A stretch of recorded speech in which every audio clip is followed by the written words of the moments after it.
Good morning. Welcome. This is Breakfast with the Bishop, Bishop Gary coming to you. Have a guest this morning.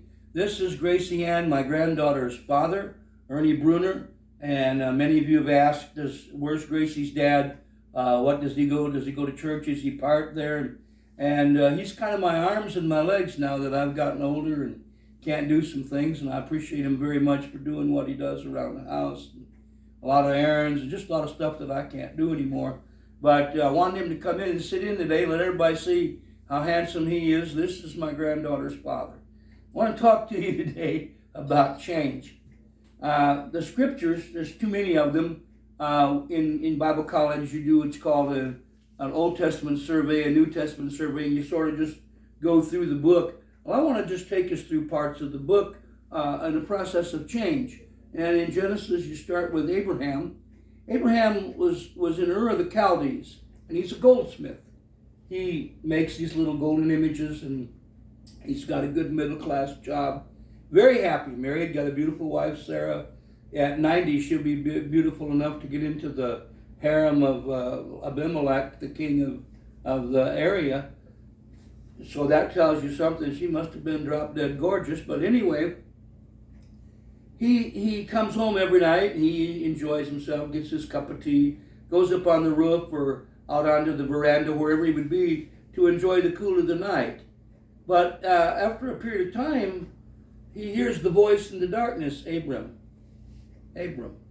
And God is calling him to change. And for a period of time, he doesn't, and things don't go right, and pretty soon the voice is drumming in his ear, and drumming in his head, and drumming in his heart. And he can't quite get to the place of peace where he used to be. And he doesn't know God's calling him to change. He just knows that something's happening. And finally one day he realizes that he has to do something about the situation.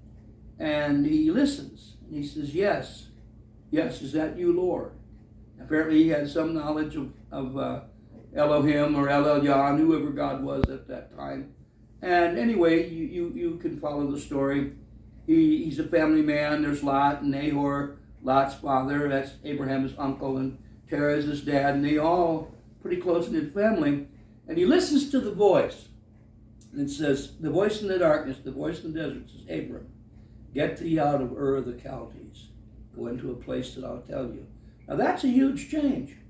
How many of you would just drop your big, nice home and car and middle-class job and wife's working, you're doing really good? It's, man, it's a great life. What are you going to do? Well, I'm just going to sell out, and actually I'm just going to leave it all, and I'm going to go over here to Alaska and start a new life.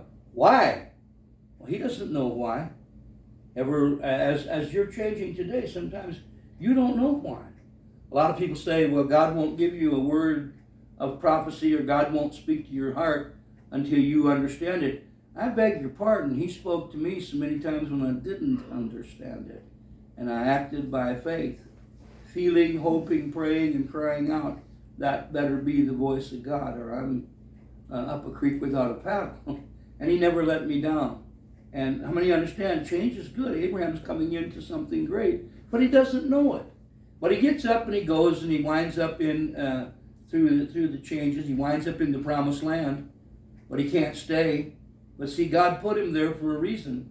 That's the place, when you come around the circle, that's the place that his people and he are going to wind back up 180, 200 years later. That seems impossible, but that's how God does, is the impossible. When you look at your life, everything that seems impossible, nothing can happen. That's what God makes happen. God makes the impossible the possible. And it's a tongue twister, but as long as we can do the possible, it's not impossible. The only way the impossible becomes possible is if God can do it. There's things in my life that I never dreamed could happen, and they happened. And somebody said, well, then they were possible. Only through God, because in my human strength, in my human wisdom, in my human finances, in my humanity, I couldn't do anything. All I could do was trust God for whatever he was going to do. And he always has done the impossible. 2004. I had the Widowmaker. They gave me up for dead. You only get 7 to 10 years. Well, this is my 18th year. That's impossible. But for God, it was possible. The Scripture says, New Testament says, in God, all things are possible.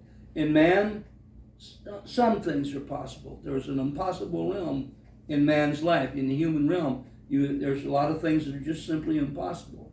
But when God gets them, he can make it happen. And Abraham winds up in Egypt.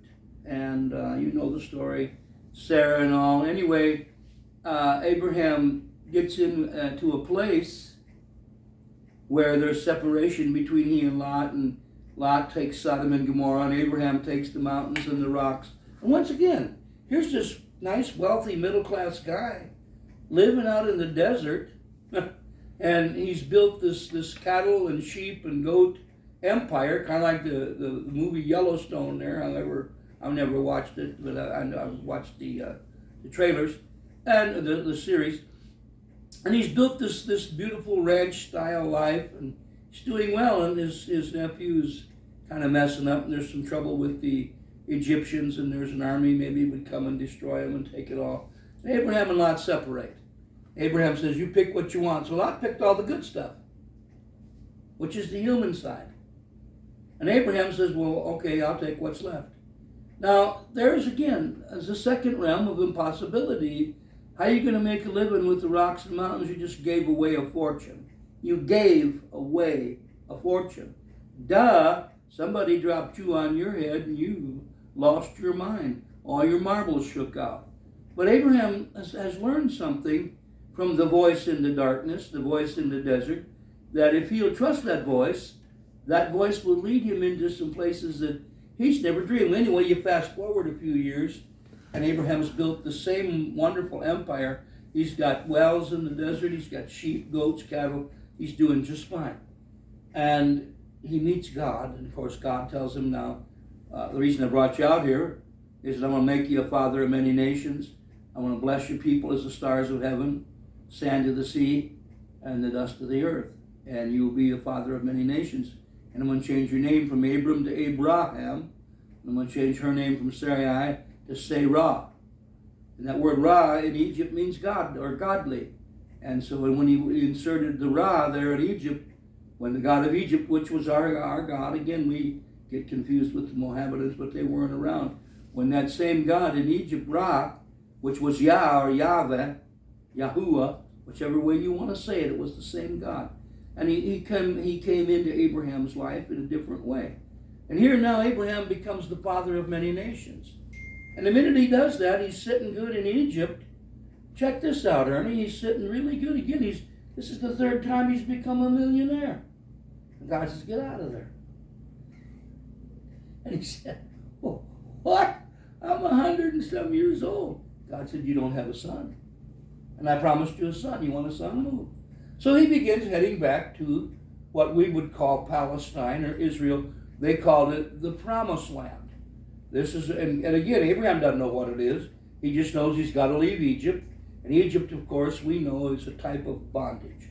Because he would always be trapped in that realm of a big rancher, big-time prophet, big-time everything. Nothing wrong with, now listen to me, there's nothing wrong with that.